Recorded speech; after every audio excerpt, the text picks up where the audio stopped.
Permisi, selamat pagi. Pagi sus. Oke, baik. Jadi perkenalkan, saya dengan Nisha yang bertugas di shift pagi ini mulai jam 7 pagi sampai jam 12 siang. Kalau boleh tahu, apa benar ini dengan Nona Fania? Iya benar sus. Oke. Apa boleh saya duduk? Silakan sus. Jadi, tujuan saya kemarin Fania untuk melakukan pengecekan terhadap Fania dan juga ingin memberikan penkes atau pendidikan kesehatan terhadap Fania mengenai asam lambung. Apakah Fania bersedia? Bersedia sus. Oke, tapi sebelum itu Susan ingin bertanya, Fania umur berapa? 17 tahun. 17 tahun. Oke, jadi Fania saat ini berkuliah atau masih SMA? Kuliah. Kuliah semester berapa? Terus jurusan apa? Baru semester 1 jurusan sistem informasi. Oh, masih awal ya Fania ya. Oke, tadi Susan sudah sempat bercerita dengan ibunya Fania di depan. Katanya Fania ini sering bolak-balik ke rumah sakit dengan keluhan asam lambung ya Fania. Iya sus. Nah, Susan yang bertanya nih, biasa nih kalau masih anak-anak muda gini pasti suka banget makan makan yang pedas. Apakah Fania suka makan makan yang pedas ya? Iya, paling sering itu mie kue yang spicy. Wah iya, Sus juga suka kayak begitu. Oke, jadi Fania suka makan makan yang pedas. Fania tahu nggak makan makan pedas itu nggak baik untuk penderita asam lambung? Sebenarnya sih sus. Ya, sering makan suka. Nah, karena ini katanya Fania ini sementara berkuliah kan pasti sering begadang ya. Sering sekali sus, apalagi di jurusan saya kan ilmu komputer. Wah, komputer Jadi ya. pasti begadang. Oke.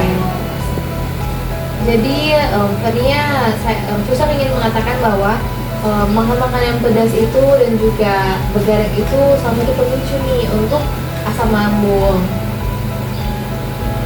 Cuman karena makanan sus atau ada faktor-faktor Nah, lain?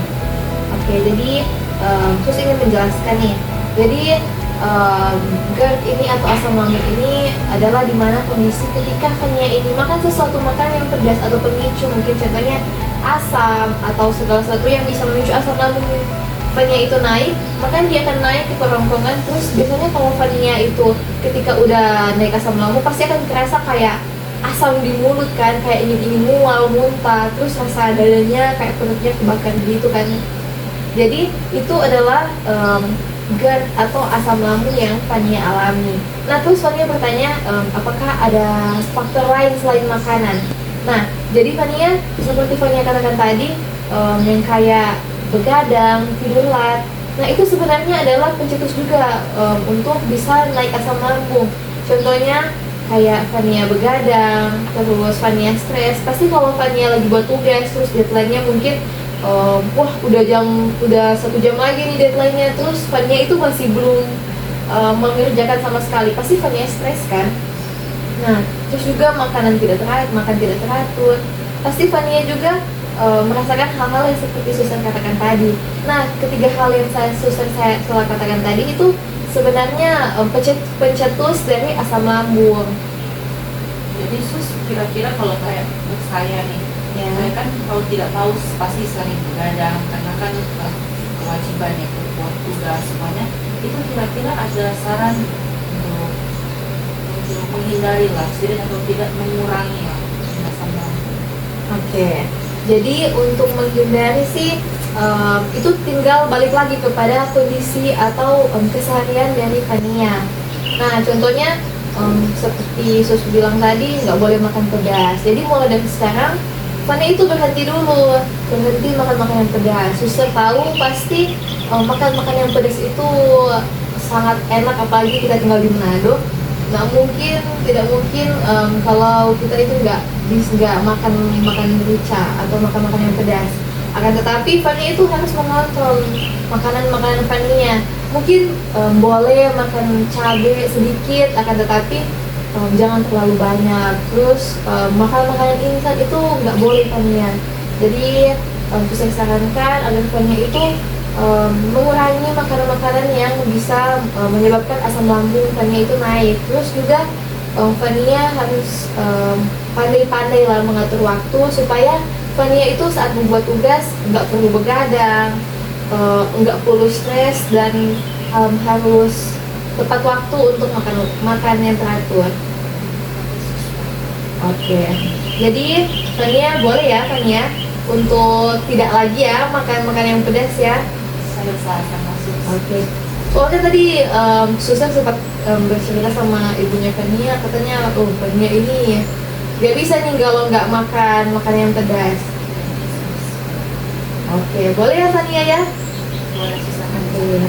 Ini Fania masih semester 1 loh, perjuangan Fania ke depan itu masih panjang.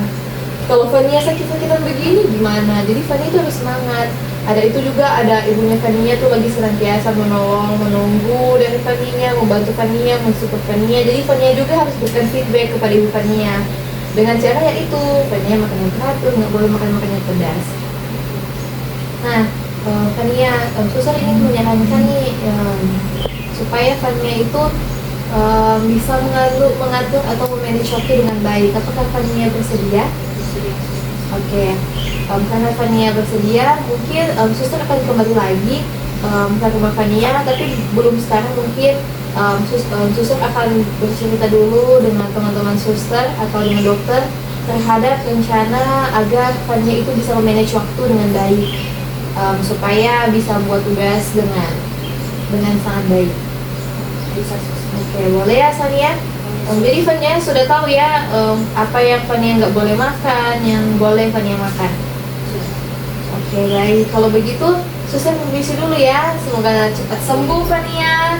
Nanti Susan akan kembali lagi dengan rencana tentang manage waktu ya Fania ya. Sampai Sus. Oke, baik. Cepat sembuh, get well soon Fania, Terima kasih permisi. Sus.